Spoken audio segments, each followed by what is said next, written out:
gorgeous people. It's so good to see you guys today. I've got Uncle Roy here with us. I'm so excited for this call because I've got to say you have a larger than life reputation. So I was very intrigued about what the man behind the profile is actually like. You guys know the rules. No boring questions, please. Only very, very quirky things. And I will direct them to Uncle Roy. And first, let me start with. Hey, hey, hey. Oh my God. Get down. Come on. Come on. The star of the show. Come on. Talk about choosing your moments. Is it a It's boy or a girl? It's Dottie Pearl Snake Eyes. Can you figure it out? A girl. Dottie Pearl. Yeah, it's yeah. But Oh. Dottie Pearl because she's got the dots and Pearl. Well, the best guest white. star we've had in ages. Perfect. Wonderful. Some of these people know me already. Everyone knows you. That's what intrigues me. Man, James shouts me out all the time. So I appreciate that, James. 10-year-old Uncle Roy. Tell me about him. What were you doing? What were you thinking? What were your dreams? What did you want? Were you obnoxious? Were you the quiet kid in the corner? Tell me about 10-year-old Uncle Roy. That's a good way to start. And some people know some of this story. I guess when I was 10, I was the kid on the block with the puppet stage in my basement, and we pre-recorded the dialogue. We didn't know that's how you do it. I had a tape recorder. I thought, well, let's record it. We won't make any mistakes, and we just move our puppets. You and the neighborhood kids or brothers and sisters? My sister, who is a photographer by trade now, she did the backdrops. So I was audio and she was visual. Oh, I love this. And the guy, I was in competition with myself. There were two guys who were sharing the same marionette. And the guy on this side, then the marionette was named Horace. And then the guy on this side, then the same marionette was named Teddy. So, but I had the stage, so I guess I was in demand. And, and I have these soundtracks, these recordings from when I'm 10 years old, You kept them. You still have them. I collect everything audio. Did you digitize them? Were they on like cassette tapes and you digitized them? They were on reel to reel. Some was pre cassette, and I do have some cassettes that I digitize everything. I want to do that. I'm going to start doing that. I bought a machine and I want to digitize all my conversations I had with boys when I was a teenager. Are they on cassette? Are they on cassette? Yeah, I taped them all so I could analyze my voice. My plan was to be like the perfect girl. I'm still working on it. The other thing I was doing when I was 10, I had HO gauge electric train set up, and I would listen to The Wizard of Oz over and over and over and over and over. I had held the microphone up to the TV speaker when The Wizard of Oz used to be on Channel 2 once a year, and I recorded the whole soundtrack. So when I was playing with my trains, so you give me a line from The Wizard of Oz, I guarantee I'll give you the next line. So you don't have to test me, but trust me, if The Wizard of Oz is on, you don't want to sit next to me because I'll be lip syncing the whole dialogue. But I'm fascinated by this. Did your parents encourage the childhood imagination, the dream world, and everything? I will give my father credit for the following. When I was 2, I had a record player, and I would play over and over Perry Como's Popolov's Mambo, and it drove him crazy. And a friend of his said, well, put in a headphone jack. That'll shut off the speaker. So at 2, I had headphones. So I will attribute that I have been wearing headphones since I'm 2, and he gave me that tape recorder when I was 5. So it's not that they encouraged. Maybe it's that, all right, give him something to do and he'll stay out of our hair or something like that. So I had my trains and I had the, puppet stage, and, I had enough to do. And I was also like an apartment cat because my bedroom was like 8 by 9, and no windows. Oh, It was a skylight, and in the summer it was so hot in there, and there was an exhaust fan that was so loud and did nothing. So I'm not where did you grow up? What part of the country? Brooklyn, Brooklyn. Brooklyn. Oh, very cool. Okay, Yeah. so at what point did the world, because I mean, maybe I'm wrong, maybe it never did, but was there a point where the world tried to like kind of like slap all that happiness and creativity out of you and remind you to be beige and boring? And at what point did you get the grow up message? Life is tough. Get Not on with it. yet. Not yet. Really? You've Yeah. avoided it. Well, you know what happened along the way? There was no career guidance for what I do. I'm a director, I'm a producer, I'm a recording engineer. There was no career guidance. There was no Institute of Audio Research or Full Sail or resources like we have now, Voice Over Body Shop, and shows like your show. There was nothing to encourage me or guide me. There was no career guidance. So Yeah. after high school, I did 2 years of trade school learning electronics, figuring, okay, that has something to do. I always had recording as a hobby. I had my band, the Antland Band, which was a terrible band. Did And you play an instrument or sing or? I attempted, for the most part, I was just interested in mixing and making it sound great. And I introduced production elements into it. I would play a lot of sound effects during the show, and we would do kind of live comedy commercials. Did you have a Everything. vision and a goal, or were you just going from one thing I love to do to another thing I love to do to another thing I love to do? The moment I had the goal, I got a job. Well, so 2 years of trade school, worked for a year, went back to college, discovered the college radio station, and at that point I thought, becoming self-proclaimed production manager, well, this is what I want to do. Maybe this is the job for me. So I put a demo together, and I'm shopping it around to sending it to all the radio stations on Long Island and New York City, and all the recording studios. But the recording studios were like, "You have any clients?" No. So I got hired as a messenger at National Recording Studio, which at the time, when you watch Tootsie, that's where we wound up. Says National Video Center. But were you like getting coffee for people kind of thing, running Yeah, errands? they led me to believe that I was going to be an assistant engineer and set up microphones. And the first day I showed up, they said, "Here, take this package to 54th and Madison." I said, "What are you talking about?" "Well, you're a messenger. Go." So I got hired as a messenger. And my father said, "So, what are you going to give it 3 months, 6 months?" I said, "Oh, no." I I said, love "Oh, your no. dad. Oh, no." We had some parallels in our careers. Anyway, I said, "Oh no, this is my career." And I went to I was delivering to the big music studio, and the engineer said, "Hey, what do you do? What do they got you doing?" I said, I'm out in Long Island City taking shelves down." He said, "You know those shelves? I put them up." So I thought, you put the shelves up and you're sitting in the big chair. I'm going to sit in the big chair. Yeah, I just wanted to be a music recording engineer. yeah. And my training was jingles. We did tons and tons. We did 2 jingle sessions a day, 4 or 5 days a I love week. that. I So love that. this will give my age away a little bit. I was the engineer on the original My Little Pony in 1983, and Transformers and G.I. Joe. So we did a lot of toy spots. Yeah, yeah. And then I got into doing film scores. And if you go on my IMDb page, which you'll put the link, uh, you'll So see there's you just went from I love this thing to I love that thing to the next line. Is it a Brooklyn thing that you seem very confident, or have you always just been very confident?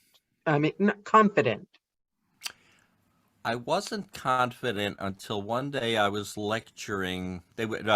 Columbia Film School would come in once a year, and I would give a spiel. I would give a lecture to a small group.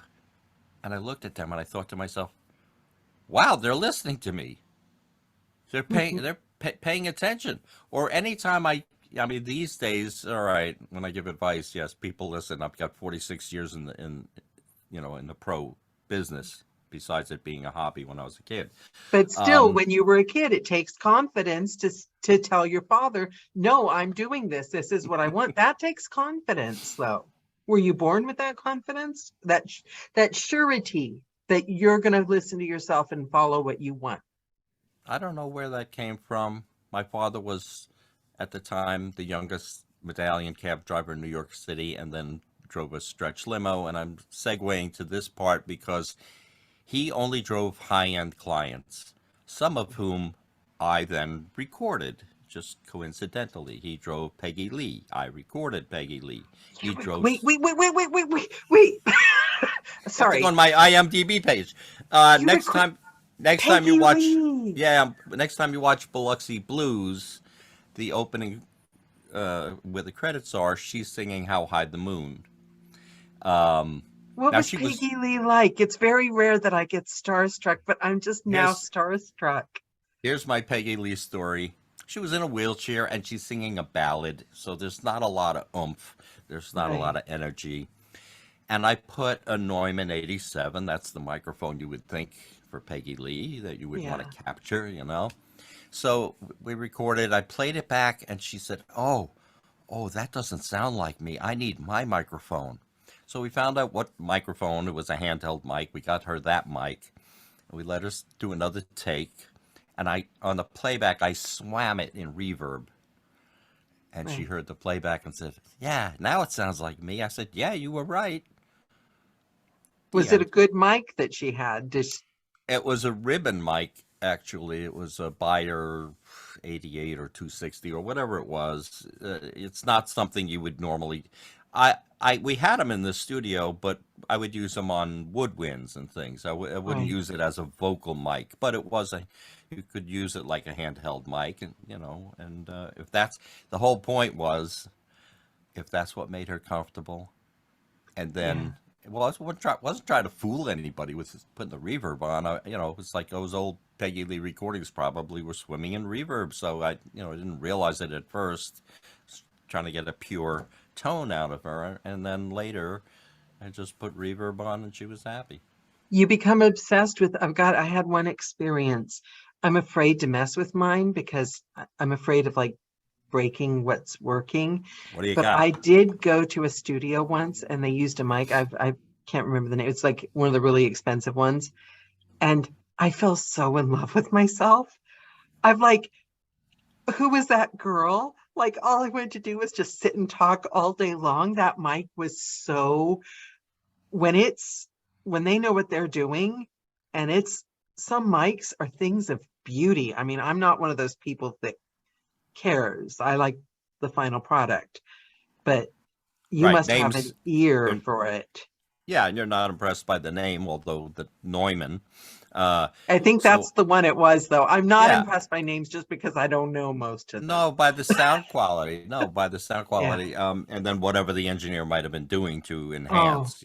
I was so in love with myself. I would have It's, just like, and speaking of Brooklyn, so I was on Facebook Marketplace and I saw a studio in Brooklyn downsizing, and they listed a Neumann U87, which is the top of the line mic. wow.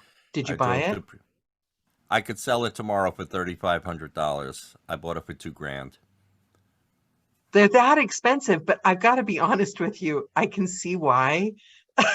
You could, You know what yeah, I you mean? fell in love with it. You fell in love with it. I mean, and so when I do audiobooks, and when I do, not me, not my voice, but when I direct audiobooks, people come here, or if I'm doing somebody's demo, I start with the 87. And then I have a lot of different mics because when I produce somebody's demo, every script, I change microphones. So I have a Okay, Neumann 87, a 102, a Sennheiser 416, and then Rode NT1, and just everything. so I want to go back to get back into this. So we skipped a bit. Because we skipped I know. how Suddenly, I'm the top guy.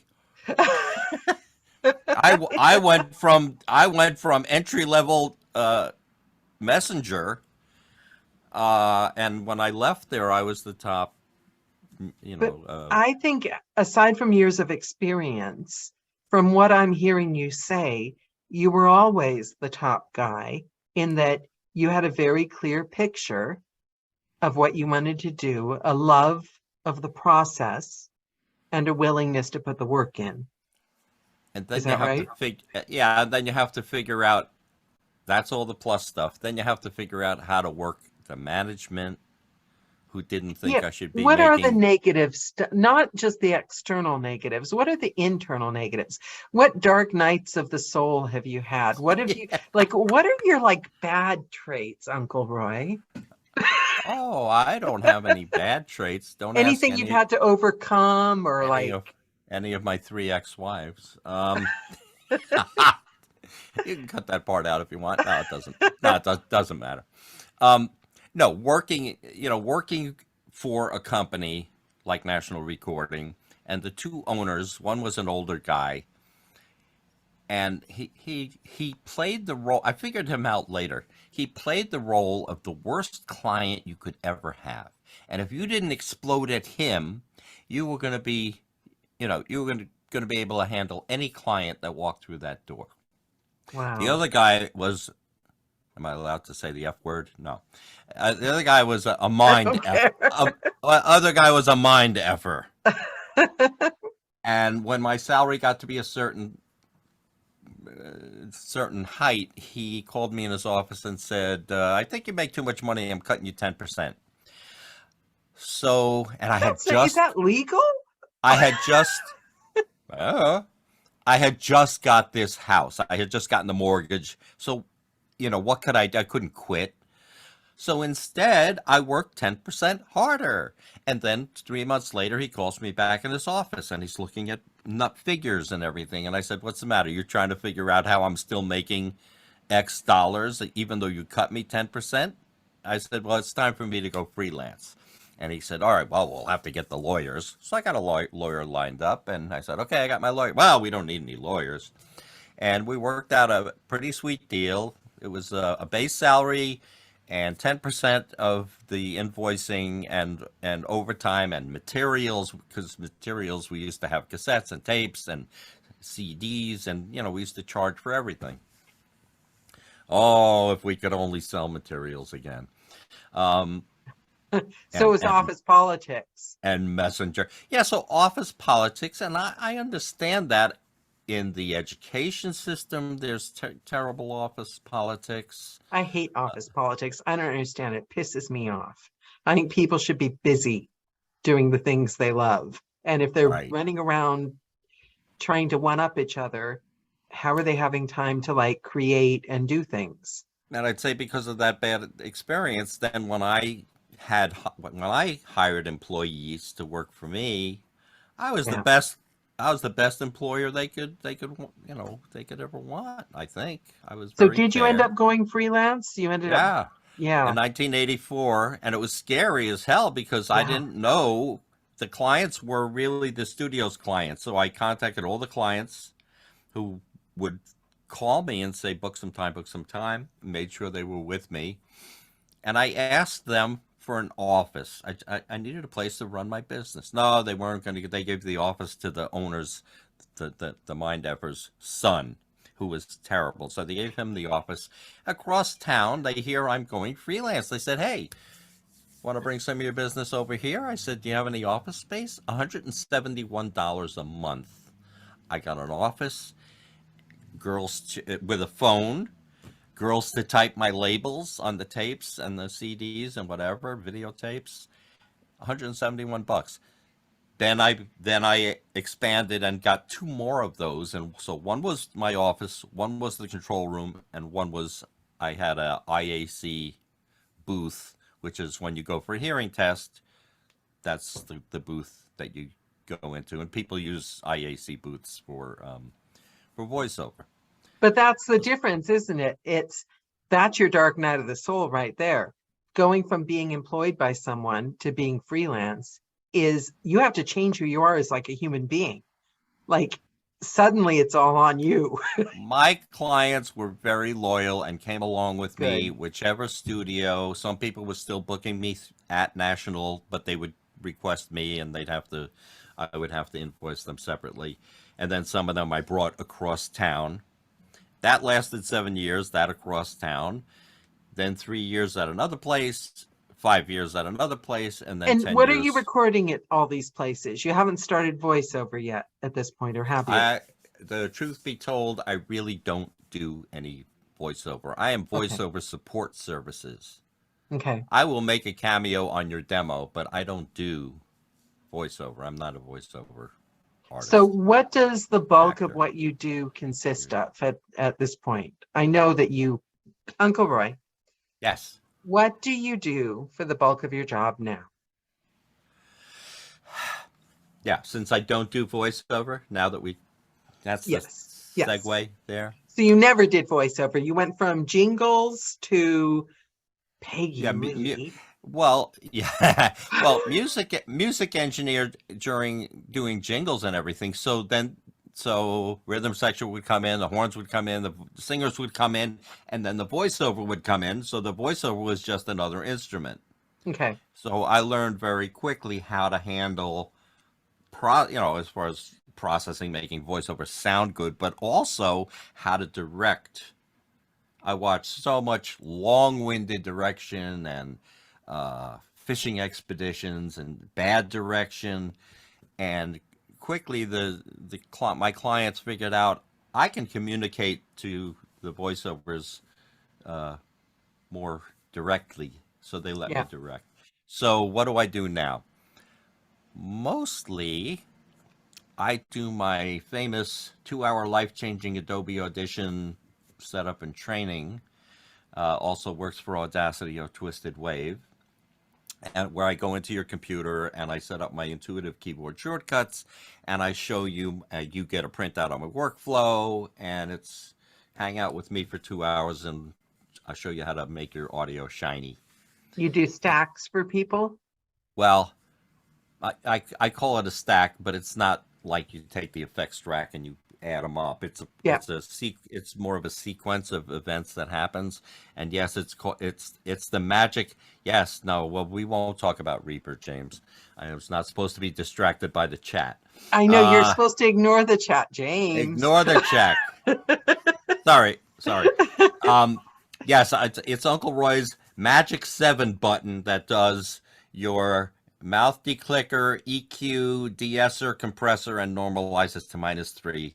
And that gives you it's like the clients don't know that my settings are artistically tasteful. That's how I have to brand myself. Okay, but this brings me to a question, and it is actually a really good point that James brings up, because I know James is like the Reaper guy, and like it's his love language, and I know that you love Audacity and like Adobe Audition. Adobe. So are I know that each person has a different thing that they're most comfortable with, but are you equally knowledgeable and comfortable with all the other programs, and it's just that you prefer the one you work with? Or is it because you started with it? Well, I started with Adobe Audition when it was cool at 96. Okay. And figured it out. Good, Gary. And figured it out. Yeah, radio station people had cool edit. So I taught myself, and then I can't. What we do, audio engineers, we mostly do intuitively. People say, "How do you know how to adjust that EQ?" Well, my ear tells my brain, tells my hand to do something. It's hard to teach. Can't teach intuition. So even for me to get my workflow on paper, okay, what would I do next? What would I do next? How can I teach that? So Adobe Audition first, Twisted Wave, and Audacity, and now Audacity magically Isotope seems to show up inside of Audacity, and that's new. So that gives Audacity, which is free.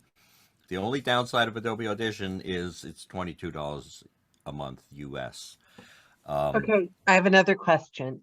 Yeah, I When don't you know if I work with answered your question, narrators, But when Yeah. you work with narrators, what do you wish we wouldn't do? What mindset do you wish we had that we could tweak a little bit, that we understood that we don't? I can't really generalize, but don't wear headphones unless you're doing punch and roll or a directed session or doing very fine editing, because you'll be so in love with your voice. Yeah. No, it'll be a distraction. Plus, you're tethered. And if your headphones are too loud, you might pull back. If they're too soft, you might project too much. Mic position is a big pet peeve because plosives, my plosives are going here. My microphone is over here off camera. And I let the microphone find me.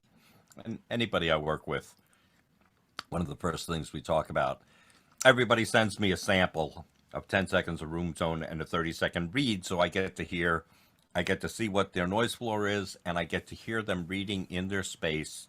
Is it dead like it should be? Is it reverberant? Are they too close to the mic? Are there plosives? Are their S's are so loud? Their mouth clicks are so loud?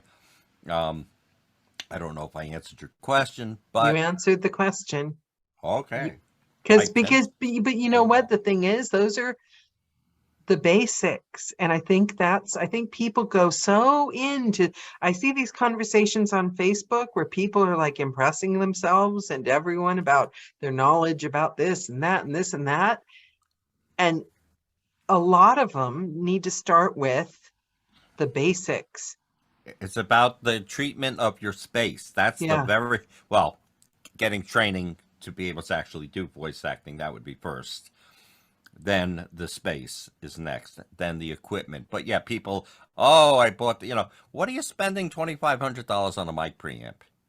I just want to hear your microphone into an interface and into your computer, and that's it. And the microphone that I was talking about in that studio, even if I wanted to spend thousands and thousands of dollars, it's not going to sound good in my little tiny space. That's not. And the other thing you're talking about the thing that drives my pet peeve. Oh, let me just indulge myself. Go ahead. Narrators that obsess about their breaths instead of their acting. If you are acting and doing your job and relatively, taking care of your health and hydration and everything, human beings breathe. But if you're getting in that booth and trying not to breathe and listening to every single breath and going back and questioning yourself, I don't want to hear that audiobook. No, but yeah, and that brings up a point. Liz Atherton says, "Why are we taking all the breaths out? It doesn't sound natural." Depending on what it is. If it's an audiobook and there's no breaths, I'm going to hyperventilate by the, like 10 minutes into the book. You have to leave, especially if there's characters. The characters have to breathe. If it's e-learning, if it's self-help, I don't care if I hear breaths or not. It's okay. But if it sounds natural, leave them in. We can make them softer. We can make them shorter. Yeah.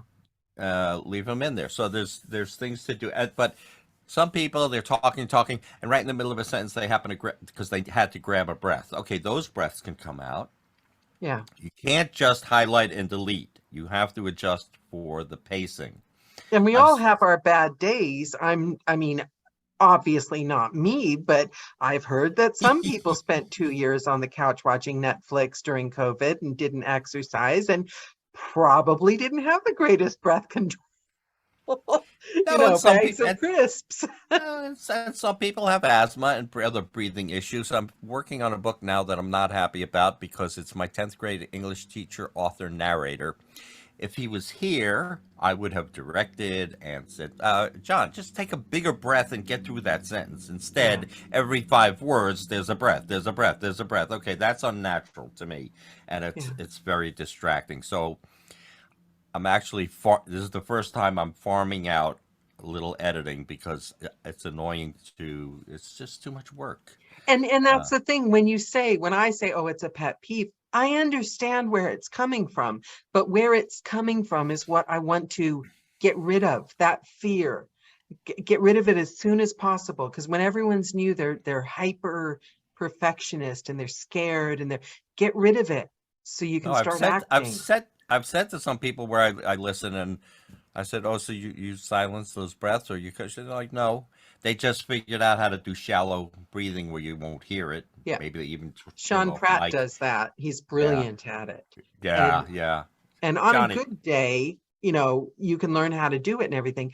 But I think if you're really, really acting, if you go on YouTube and listen to old commercials from the 50s, they yeah. left the breaths in and they're so loud. They're it's like I'm an announcer. Wait, and then right, and then speak, and they left all that stuff in there. What were they thinking? I've just started realizing laugh tracks. We've been listening to them most of our life, and they're very intrusive and they're very loud, kind of Well, ridiculous. the real ones, go watch old I Love Lucy episode or Yep, Honeymooners, because that was in yep, front of a live audience. They did yep. not put any laughing in there. There are very few post production anything in there. There's one episode where Alice gets the phone and one of them accidentally says the wrong phone number and they dubbed in Bensonhurst 07741. They had to dub that in. I Other than love that, that. we love the Honeymooners. So what do you Um, love the most about your job? Like the best time ever in your entire career that you would like, do you have any nostalgia? Do you miss anything? it's coming up this weekend at my house, Oh, 17th it's annual. The 17th annual VOBBQ. There's going to be 160 of you guys at my house. wow. I I miss love. all the pool parties and everything cool. Okay, the next year, September 30th and October 1st. I already figured it out. It's after Rosh Hashanah, Yom Kippur. This year, screw up was this weekend is the weekend before Canadian Thanksgiving. So there's only one Canadian showing up representing. Um, Deb Monroe and her husband are coming. Other than that, Canada's staying home to have turkey.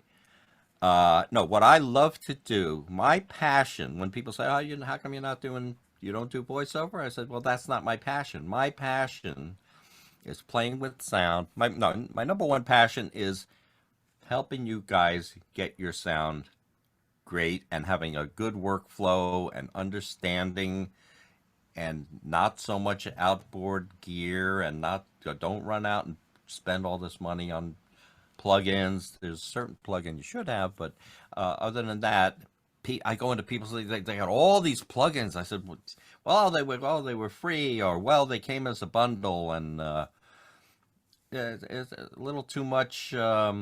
But you make friends though, don't you?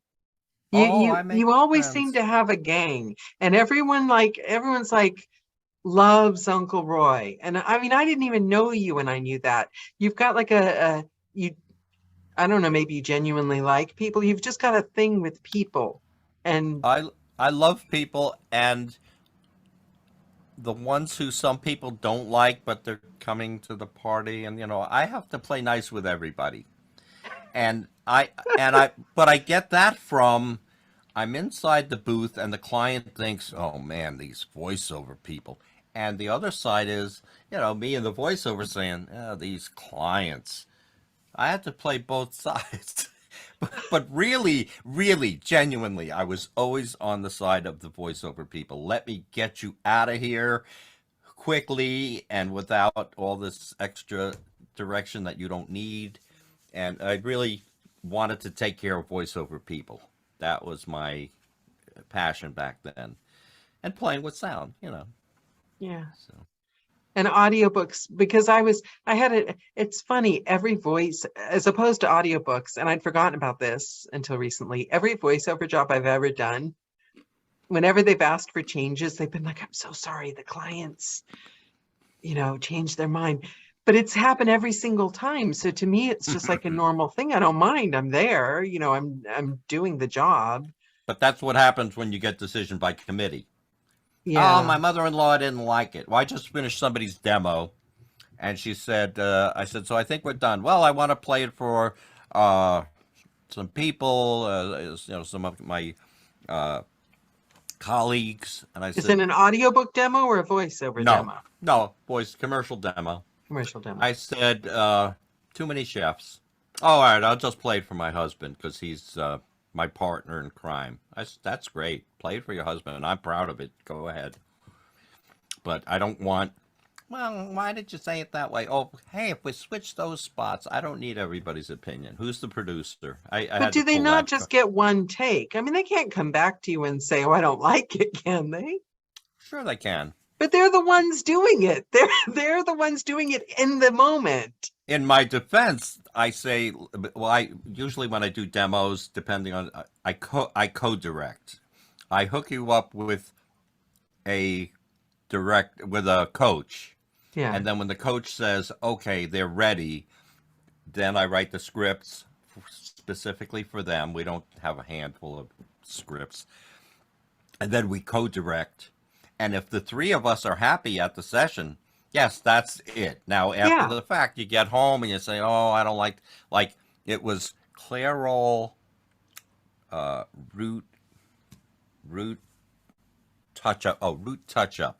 She said, "I don't hear the T on root. Root touch up." I said, "Well, nobody says root touch up. Let it go. It sounds fine to me. Can you cut the word root out and make it Clairol touch up?" No, because you said Clairol root, and that was connected, and I could not. And it sounds fine to me. I don't, it's like, don't put this thing under a microscope and try to find problems. There's no problems with it. I wouldn't send it to you if I wasn't totally satisfied. Oh, you want to reverse two spots? Yeah, I'll try that. Do you know I'll what try that comes to? What I was saying about the people that are holding on afraid of the breaths, that's fear-based. That's afraid of letting go. I know a lot of new narrators, when they narrate, and they start off self-editing. And then I started off getting it professionally edited, and then I learned how to edit. I got trained, and then I went back to getting other people to do it. You know what I mean? But at least I know how, but I didn't start that way. They start off self-editing, and then when it comes time to just hand their stuff over to the publishers, they're freaked out because they don't get to double check everything. And that is fear-based. And I don't think you can be an artist if you're living in that tight control. I'm not going to hire an Uncle Roy Yokelson to do my demo and then second guess him. And well, if you accidentally wound up at a demo mill and you wouldn't know the difference between me, hey, I heard about this company. They produce demos. Why not? And I make them second guess now. They'll send me the demo. Somebody just sent me a demo. And I said, well, first of all, the overall level is just too low. Second of all, in this spot, how come you get softer on this one phrase? Third of all, this music is too loud and too busy. And also I would cut, it was a minute 50. That's too long for anybody's demo. I said, we got to cut something out. Cut out a whole spot. Let's cut out this tag. You already said the name. We don't need the name again. So I made some edits, and I will talk to the producer because I don't think he produces very strong demos. So he needs if I'm going to help him, even though it's theoretically my competition. But I don't want him to have a bad name. Yeah. And even one of these demo mills, a bunch of the people from that demo mill are showing up at my party. And I like them as people, and I like them as coaches. I'm not aware of demo mills because when I got mine done, I mean, it was in London. I think I was really lucky. I went to 2 different places but I did my research first. I didn't realize, are there demo mills? So like the dodgy coaches out there that have done like one book and they suddenly become a coach. James knows. I can hear the pea rattling in his head when he shakes it. Yeah, there's some in New York City. I forget where these guys are based out of. And I know some of the coaches. And even Johnny Heller was on staff. I think he's off of where he was. I'm not sure. He'll be at the party too. He should be out on his own. If Johnny Heller is coaching after doing over 800 books, there's no... Yeah, Johnny Heller's coaching, and he's like an amazing coach. Yeah, Johnny Heller and Carol Monda. Yeah. You know, some of them are associated with these demo mills. It's like, okay, get your training, that's fine, and then don't have them do your demo, but they sell it as a package. How about 7 coaching sessions and 2 demos for $3,000 or something like that? Oh, Uh, yeah. Yeah, you no, I know, wasn't aware of that. or there's another woman, and I've seen her YouTube video. Let me show you how to get into the voiceover business. And Yeah, James see, knows those are who's the ones I that. was talking about. It's easy. Record from home and make a fortune. Yep, I'll yep. show you So, how to work in your closet. and I'll show you how to make 6 figures on Fiverr. We know who that is. That's somebody else. We're Yeah. not mentioning. We're not mentioning any names, or you No, might have to but cut and them the out. thing is, but it's also buyer beware. I mean, come on, guys. If you, if you, But I only it's have not eight like they hundred don't know the dollars. good. They can find out who Johnny Heller is. Log on to Facebook or any social media platform, and it's not hard to find out who the good, and then listen to their audiobooks and do a little research first. I Like, sat in. Yeah, go don't ahead. learn how to be a narrator off TikTok. I'm sorry. There are some valuable people on there giving information, but you're not going to learn your entire career off TikTok. And some people think they are. Stop looking at the chat because James mentioned TikTok. And oh, now, oh, James. Oh, great minds think alike. And Yeah. now they're doing No, TikTok no, great, videos. no, great minds think like me. Um, no, I sat in on Johnny was directing a friend of mine's audiobook demo. She just felt more confident with me being there. Johnny said something funny. I said, "Could I be the? Would you mind if I sit in?" You don't have to cut this out, I don't think. Well, maybe. So Johnny said, "Well, I just assumed you're bringing weed." He's just the funniest guy. Johnny Anyway, said worse than that on these calls. Okay. Then leave it in. So you know the session went okay. She was nervous. The engineer was sort of a putz. He didn't know about punching in and punch and roll, which is really roll and punch, but they named it wrong.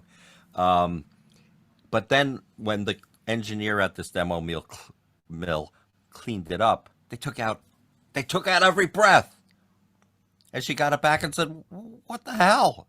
I don't sound like I'm a human. There's no breathing."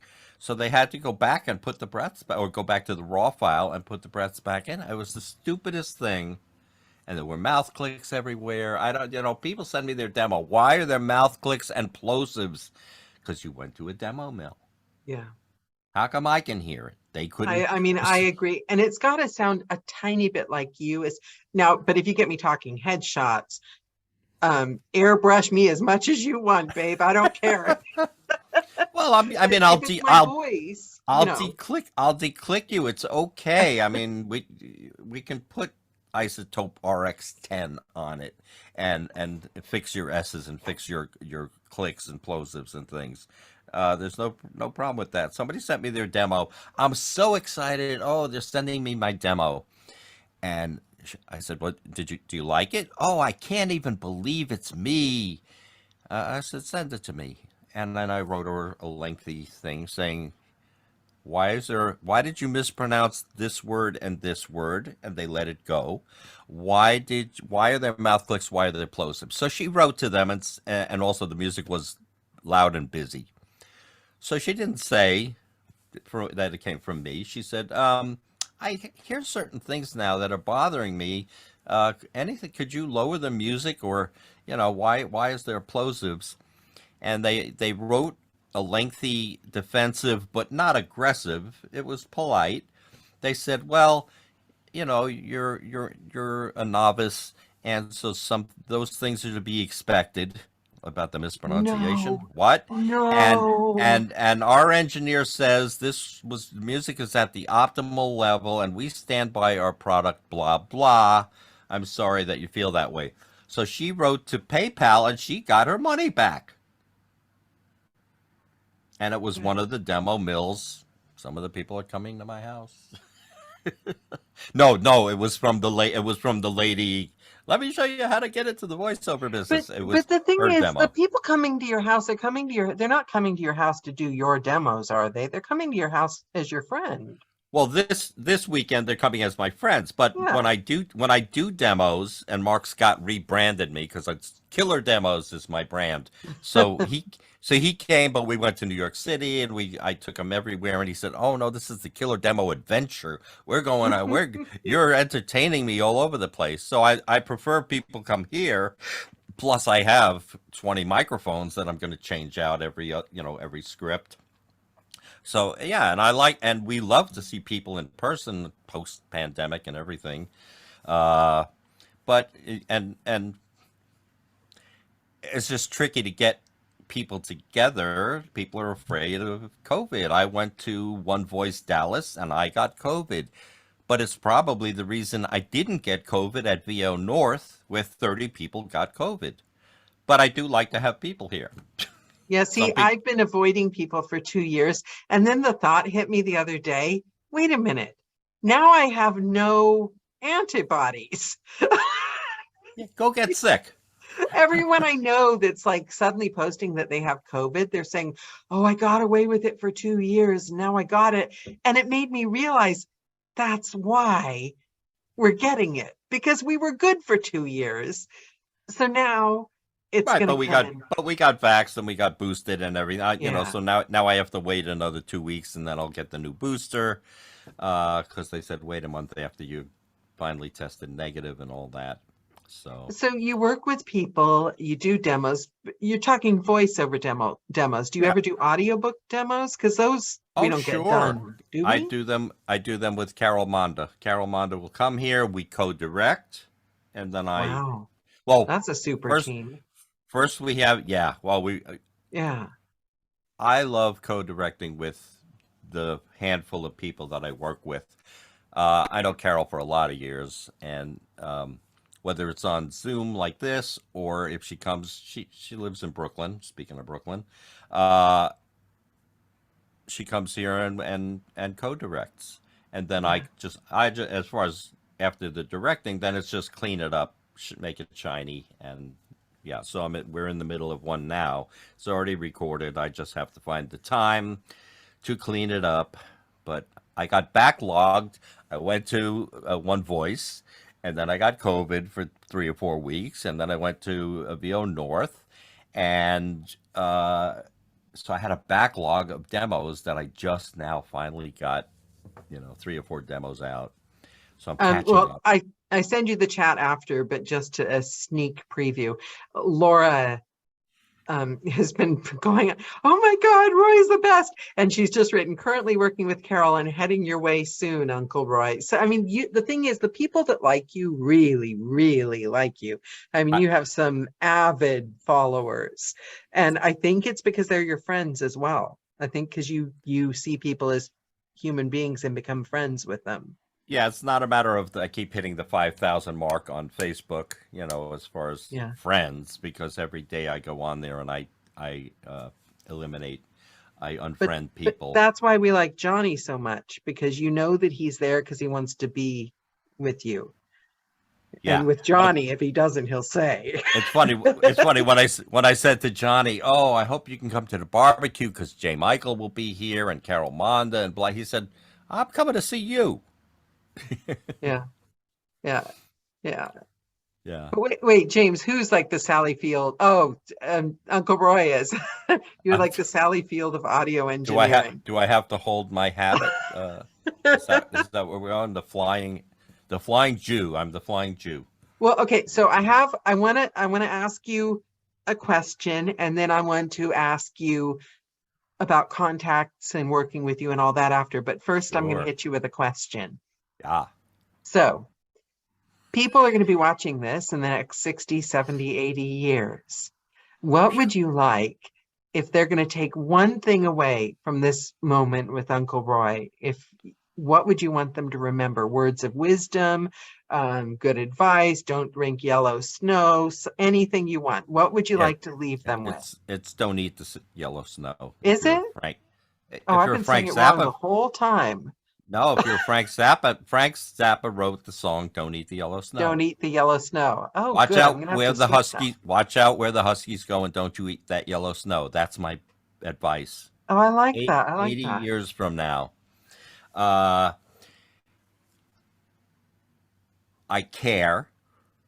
I care about people, and I care about like if somebody puts up there, my thing stopped working. I jump. I want them to be back in business right away. I don't want them to have any downtime. Let me get in there now and fix it. So I care. I know my shit. You know, there's a couple of us out there. There's me and Dan and George and Dan and Cliff knows his stuff, but he doesn't pass himself off as you know, fixing everybody's tech or anything. So working And with people you trust Jordan, is yeah. what So counts. people and my business. I mean, it's Facebook, LinkedIn. Val Kelly's going to help me with my Instagram and Twitter because I don't do much, but Yeah, she's good. I'm the same. I'm going to shout out Val Kelly because she's Mavo is the Mid Atlantic Voiceover Conference that's coming up November 11th and through 13th. That I'm doing tech. Okay, Um, so so there you got your shout out. I just love helping people. Chuck Duran asked me, "Well, why do you want to do? What do you do? What do you get out of it?" I, I just love doing it.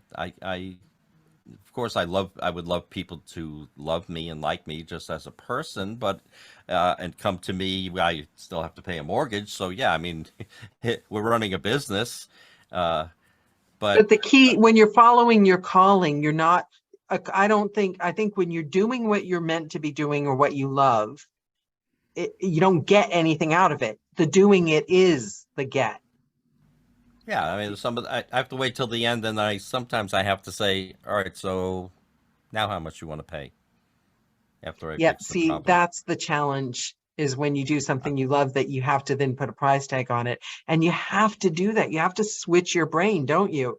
Because it's so tempting to go, I would have done it for free. I loved it so much, but like what? I'm gonna like starve. No, I sort of have a cutoff. I said to people, if I can solve your problem in 45 seconds, all right, I'm not going to charge you. But some people then will throw me 25 bucks or 50 bucks anyway because they're Yeah, back in business and they yeah. were lost without it.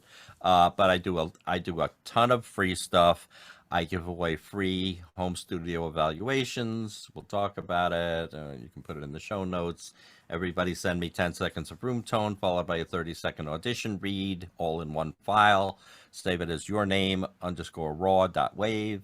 Email it. My email address you'll have. I'll add And this to the about section. Is this for a yeah, limited time? I'm just saying we've no, got like 35,000 views on that good, playlist. perfect. Well, see, this started with the pandemic. Mark Scott said to me, Mark Scott, the king of marketing, VOpreneur, shout out.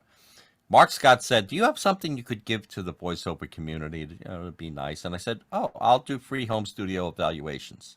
That turned into I got 500 emails right away. So, yeah, and then three-quarters of that turned into my 2-hour thing. So it wasn't for yes. I'll Okay. if Okay. your audio sounds great, I'll just tell you. You know what? Whatever you're doing, just go with it. Or hey, maybe a high pass filter. Or hey, I don't know, that's not the right microphone for you, or step away from the mic and get it, you're too close to the mic. Stop talking into it. So that's free advice. I'll give that to anybody. But yeah, Well, I'll put the links in the about section and everybody gets it forever. forever. Some Okay. people charge for that, but not me. That because it's a lot. Does it not take you a You lot of get one. time? It does because they send me a file. It's this, the waveform is this big, so I'll do a Yeah. screen capture and put it in there and say, "This is what you sent me," and then I'll normalize it to -3 and say, "This is what it should look like when you're recording. Turn up the gain on your input and your blah blah blah." Yes, I take at least 15 minutes with each one and say, "Well, here's this, here's this. I guess it's a raw file, but this is what I would do." Yeah. Yeah. Yeah, I understand that. I mean, people always ask about doing these calls and everything, but they're like, outsource the edit. But I like doing is I some things I you just like doing, and I teach best practices recording, editing, and mastering for audiobooks. That's what I teach. yeah. And that's what I set everybody up to do. And you push a couple of buttons, and it's all done. Okay, so we're going to put all your contact info and everything in the about section. Anything you want to direct people to while they're on the call here? No, everybody probably knows. It's just antlandproductions.com. It's my website. It's being redone by voice actors' websites. And where is Voice actor Antland from? I realized why I didn't see your first headshots because I wasn't looking for Antland. What does Antland mean? There, how's that? It goes back to high school. Two friends were smoking a joint. I was not there, and one thought the other one looked like an ant, and auntie this and auntie that, and a character named Uncle Auntie came out of it. So I was Uncle Auntie, and then that turned into Uncle Roy. The uncle Usually part is brilliant marketing, by the way. If some people that ask that I don't want to get into that whole story, I said, well, my sisters had kids, so I'm Uncle Roy. But then my nephew had a kid, so even though people know I'm a great uncle, now I'm really a great uncle. But even if you weren't just the word uncle, it makes it you're trustworthy. They can rely on you. Everyone else must know him really well. So, it's brilliant marketing, better than any tagline. When I call my mother, she says, oh, hi, is this Uncle Roy? Because that's what the caller ID says. Or when Uber picks me up, because the account is listed as Uncle Roy, they say, oh, Uncle Roy. It's brilliant. It's brilliant. Couldn't have thought of a better one. It works, and I'm of the age that I've earned the uncle or great uncle. It works for me. Even if you were really young, then it'd just be funny. There's only, I don't want to creep anybody. It's like none of my ex-wives or my girlfriend doesn't call me Uncle Roy, but everybody else. That's creepy.